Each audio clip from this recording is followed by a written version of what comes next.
Hi everybody, Bruce here. Well, I know that a lot of us at one time or another have become fairly confused and mystified by the concept of recursion. And what I would like to do here is to present a very straightforward and simple set of examples that hopefully will clarify your understanding of how recursion works so that you will not be intimidated by it in the future and also perhaps be able to use it in your own work. Okay, in order to demonstrate these ideas, what I want to do is present just one very simple idea, and that is how do we add up a bunch of numbers in a list? But what we're going to do is we're going to try various different ways of creating this function through iteration and recursion. Let's start off with the most logical, common sense kind of approach that a lot of us might take to this problem, and that is just to iterate through this list, adding the numbers up. So we have a function here we've created called sigma iter, or for sigma iteration. And the way we will call this routine is we will say sigma iter and then quote a list of numbers. So the way this is going to work is this list of numbers is going to come into this function as an argument. We're going to set our sum to 0 to initialize that. We're going to calculate the length of the list, and then we're going to run through this loop that many times, in this case 9 times. And then every time through the loop we're going to do a sum equals sum plus n, or a sum plus equals n. So we're going to take the sum starting at 0 and we're just going to add each one of these numbers through it. Now the way that we step through these numbers is with the nth function, which basically gives us this index. We step the nth, 0, nth 1, nth 2nd, 3rd, 4th, until, as we said, this loop terminates. So let's see how that looks when we actually do it at the command prompt. And I didn't mention that I had put a debug statement in the function, so let's run it. And essentially what the debug statement was doing was giving us some visibility into the sum during each pass. And this is the sum as it builds through each iteration, and then here is the return argument. All right, so that was a fairly reasonable way to approach the problem using a straightforward iterative approach. Now what I'm going to show you is another approach, which is something you would never use, but at the same time it illustrates very clearly some of the principles of recursion. So what we're going to have here is we're going to have a bunch of little functions, and each function can only take a number list of a certain length. So this one, sigma 5, can take a number list of 5 elements, 4, 3, 2, 1, etc. Now, we go all the way down to an empty list. We could have stopped here at the sigma 1, because here we know we only have one number left in the list, and we could have stopped there. But this is an important step to show you how to terminate the recursion process in a recursive function. So the way that this is going to work is we're going to call this function sigma 5 with a list of 5 numbers. So what it's going to do is it's going to take the first number of this list and it's going to add it to the result of sending the rest of the list to the sigma 4. The sigma 4 is going to take the list which is going to be one element shorter, the second element in the list, and it's going to add that to the result of sending it to sigma 3, which has 3 in the list, which has 2 in the list, which has 1 in the list, which has 0 in the list. Because what you're doing is you're taking a list and you are working with the first element of the list and then sending the rest of the list off to another function, and then it is doing the same thing that was. It's working on the first element, adding it into the sum, and then it is shortening the list and sending the rest of it on to the next, and on until you get all the way down to the end of the progression, and there's nothing left in the list. It is a null list or an empty list. The first thing is to return, which is happening here, is return this all the way back up to the top. The other way is to come all the way down here to the end of the process and then kick out the answer down here at the end. That is called tail recursion, and I'm going to illustrate that in a minute. Okay, folks, take a deep breath. We're about to go down the rabbit hole. we're going to get into our first recursive routine here. Now this routine could actually be written in 3 lines of code. I have just formatted it this way for the sake of clarity, but it's just an if then else.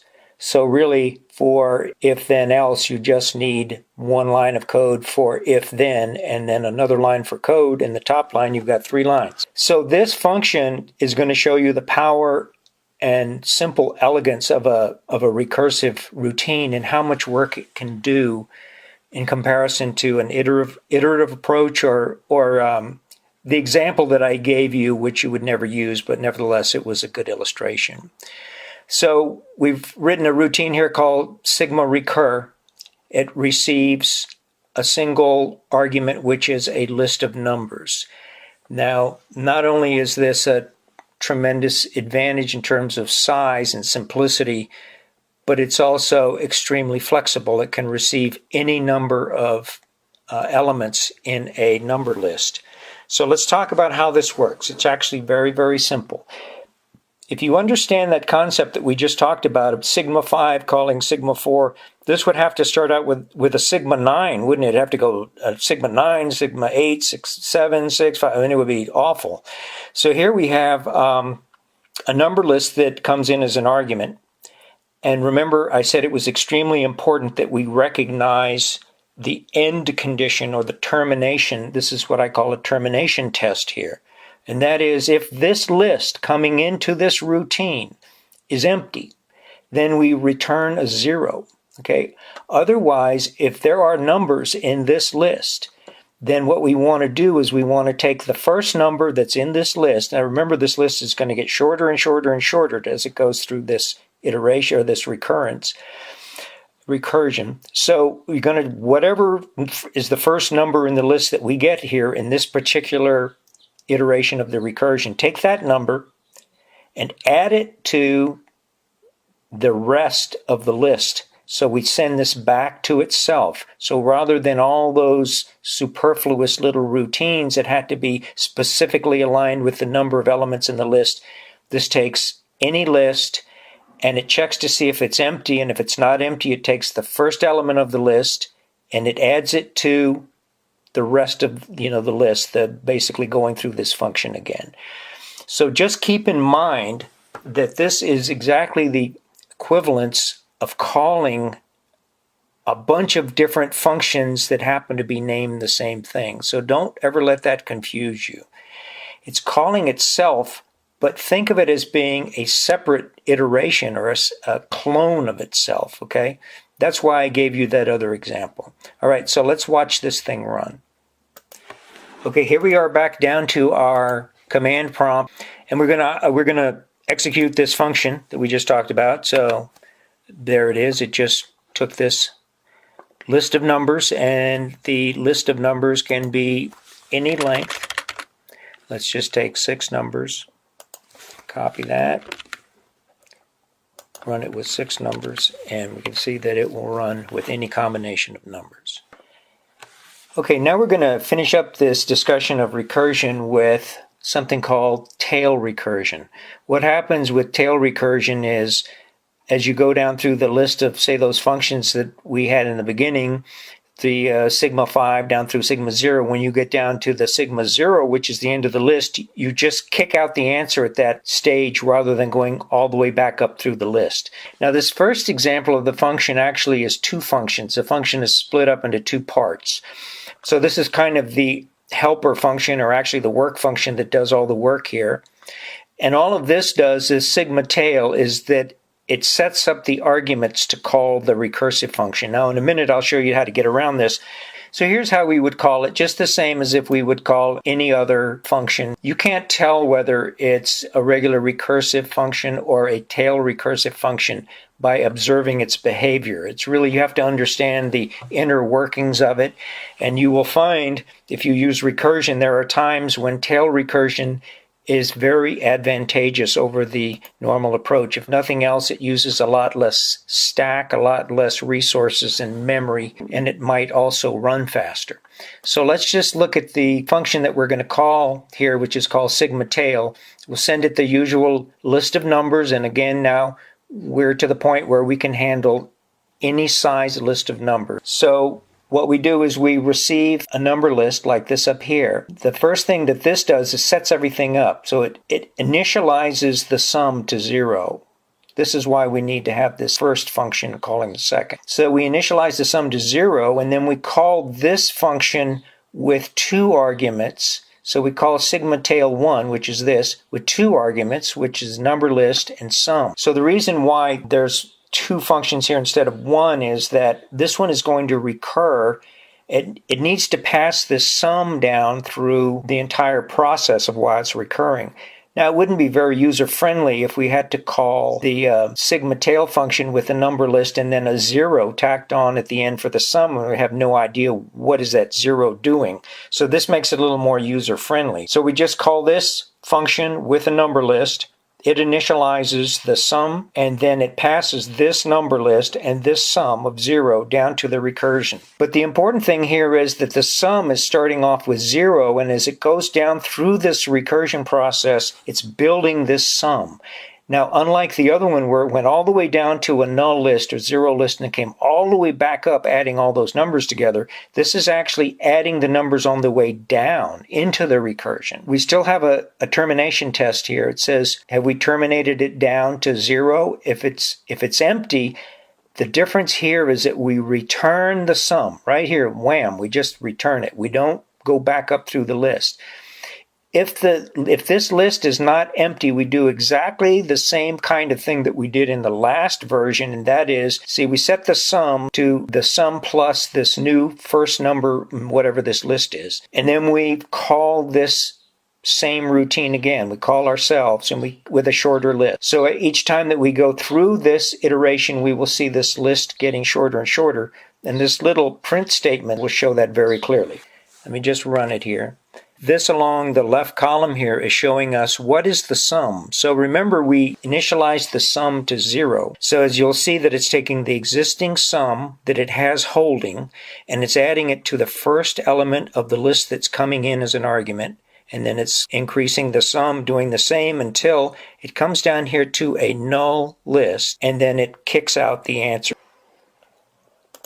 Okay, so we've just about come to the end of our little journey here. The one last thing I'd like to show to you is kind of a little bit of a cleanup of that last tail recursion routine, because as I said, it's not very user-friendly to have to pass in something like a 0 into the arguments list for a function when the user, or maybe you don't remember what it's for. Anyway, it doesn't make a lot of sense. This is just a simplification of the last 2 routines that were working in tandem, and I just call this sigma tail 2. And what it does is it solves the problem that we had with the last one. The whole thing is done in one recursive routine, and you call it without having to pass in any superfluous variables. So you can call it exactly the same way, just with a numbers list like this. You see, if we put a let statement here, and if we assign sum to 0 with a let statement, every time it calls this recursion, it will reset sum to 0. So that's not going to work. We need another solution. So one solution is to pass in an optional argument that only is active during the recursive process, but when we actually call the function for the first time, we simply need to pass in the number list and nothing else. So this is basically transparent to us when we call this function. But what this does is it allows the Lisp system to look at this and go, well, we've got an optional argument here that they haven't passed any value in for this optional argument. So what we'll do is we automatically default to setting it to nil. So all we have to do here is to say, well, if our optional argument is in its default configuration, which is basically a nil, so if sum is equal to nil, then set sum to 0. So now we've accomplished what we need to accomplish, and that is starting our sum off with the number 0. Remember that if we try to use this as a number, if we try to add to it, it will give us an error because it is not a number yet. So what we need to do is we need to set this to a number. And then, of course, every time we enter this routine through a recursion, it's going to check that again, but, it's going to be a number. It's not going to be nil. So this only executes the very first time through the loop. And then the rest of it behaves exactly the same way. So let's look at this again. We have a function call to the sigma tail 2 with just the number list and no option. As it enters into this for the first time, it sees that the sum is set to nil, so it sets it to 0. Then it does a termination condition. If the numbers list is empty, then because it's tail recursion, it spits out the answer right on this line right here. So it never goes any farther. So essentially, if the list is empty, return the sum. Period. You're done. If the list is not empty, then take the first number and add it to the rest of the numbers by calling this again, just like we did last time. Okay, so I've entered the last function here at the command prompt, and let's watch it run. So again, the sum as it passes down through, and the length of the list as it goes through each iteration. Now it's really interesting if we go back and we look at the other one. We had the two functions running together with the sum zeroed in the first function and then passed to the second. We see that it enters the recursive function with the value set at 0. This one we can see that it enters the recursive function as an optional parameter that has not been qualified, so the system set it to nil. After it recognized it was nil, it set it to 0 and they added 1 to it, and now we're off to the races again. The rest of this looks exactly the same as the previous time we run. So the only step is the very first step. Well, I hope that this video has helped you to understand recursion a little better and that you will be able to use this in your work. Take care, and we'll see you next time. Bye-bye.